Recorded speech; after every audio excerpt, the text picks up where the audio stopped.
Friends, stray డాగ్స్‌కి food prepare చేసేటప్పుడు చాలా ఫాస్ట్‌గా అయిపోవాలంటే ఇదొక రెమెడీ అండి.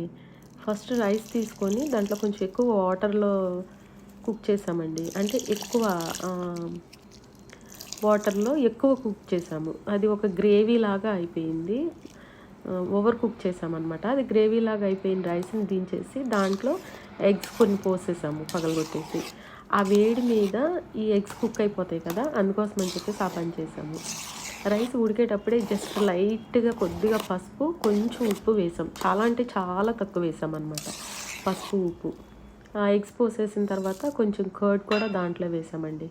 కర్డ్ కూడా దాంట్లో వేసి తర్వాత ఇంట్లో జే సీజర్ వాళ్ళకి మేము రాయల్ క్యానిన్ వాడతాము.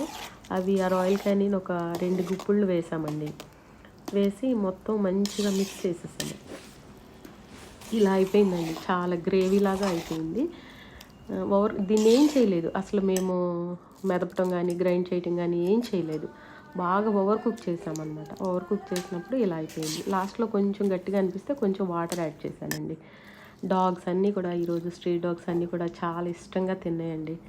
మనం ఎంత ప్రయాసపడి చేసినా అవి తినకపోతే మరలా మనసులో అదొక బాధ ఉంటది. ఇది తినలేదు, ఇది నచ్చలేదనుకుంటా అని. కానీ డాగ్స్ తిన్నాయండి. అన్నీ తిన్నాయి. అసలు మాక్సిమం తినకుండా ఉండవు. ఎందుకంటే అవి ఏ ఫుడ్ దొరికినా ఎంతో క్యూరియస్‌గా వెయిట్ చేస్తాయి కాబట్టి తినకుండా ఉండవు. ఈ ఫుడ్ అయితే ఇంకా చాలా అంటే చాలా ఇష్టంగా తిననియండి. ఒక్క మన బ్లైండ్ డాగ్ ఉంది కదా! అదే డమ్ము డఫ్ ఉన్న డాగు.